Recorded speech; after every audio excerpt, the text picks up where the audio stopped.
আজকের ভিডিওতে আমি আপনাদের দেখাবো যে কিভাবে আপনারা আপনাদের ফোনের ফন্ট চেঞ্জ করবেন।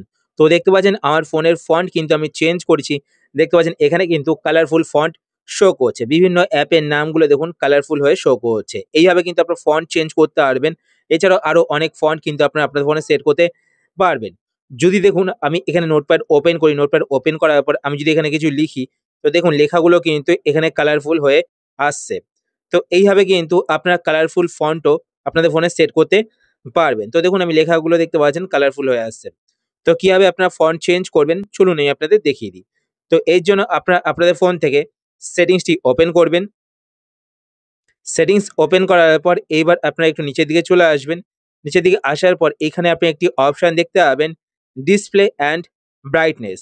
তো আপনার ডিসপ্লে অ্যান্ড ব্রাইটনেস এই অপশনটিতে ক্লিক করবেন। এই অপশনে ক্লিক করার পর এইবার আপনারা একটু নিচের দিকে চলে আসবেন। নিচের দিকে আসার পর এখানে আপনি একটি অপশন দেখতে পাবেন ফন্ট। তো আপনার ফন্ট অপশনটিতে ক্লিক করবেন। ফন্ট অপশনটিতে ক্লিক করার পর এইবার আপনারা কিন্তু এখানে অনেক ফন্ট দেখতে পাবেন। তো দেখতে পাচ্ছেন কত ধরনের ফন্ট রয়েছে। দেখুন এখানে কিন্তু কালারফুল ফন্টও রয়েছে। এবার আপনার এখান থেকে যেই ফন্টটা রাখতে চান, তো দেখুন এই যে ফন্টটা দেখতে পাচ্ছেন ION2CU, ধরুন আমি এই ফন্টটা রাখতে চাই। তো আমি এখান থেকে এই ফন্টটা সিলেক্ট করলাম। সিলেক্ট করার পর তো দেখুন এখানে ION2CU আপনার নামটা দেখে নেবেন। তার পাশে এখানে দেখতে পাচ্ছেন ফ্রি।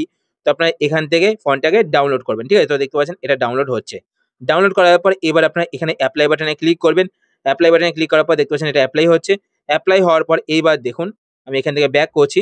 ব্যাক করার পর এবার দেখুন সেটিংস এ আসার পর দেখতে পাচ্ছেন ফন্ট কিন্তু পুরো চেঞ্জ হয়ে গেছে।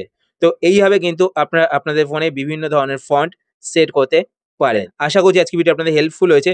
যদি হেল্পফুল হয়ে থাকে তাহলে অবশ্যই লাইক করে দেবেন। আর আপনারা যদি এই চ্যানেলে নতুন হয়ে থাকেন তো চ্যানেলটিকে সাবস্ক্রাইব করে পাশে বেল আইকনটি অল করে রাখবেন এরকম নতুন ইন্টারেস্টিং ভিডিও নোটিফিকেশন পেতে। আর আপনারা যদি ফেসবুক পেজ থেকে ভিডিও দেখে থাকেন তো পেজটিকে লাইক এবং ফলো করে পেজের সাথে অবশ্যই থাকবেন। তো আজকের মতো এই পর্যন্তই। আবার দেখা হবে আপনার সাথে নতুন একটি ভিডিওতে। তো টাটা, সবাই ভালো থাকবেন।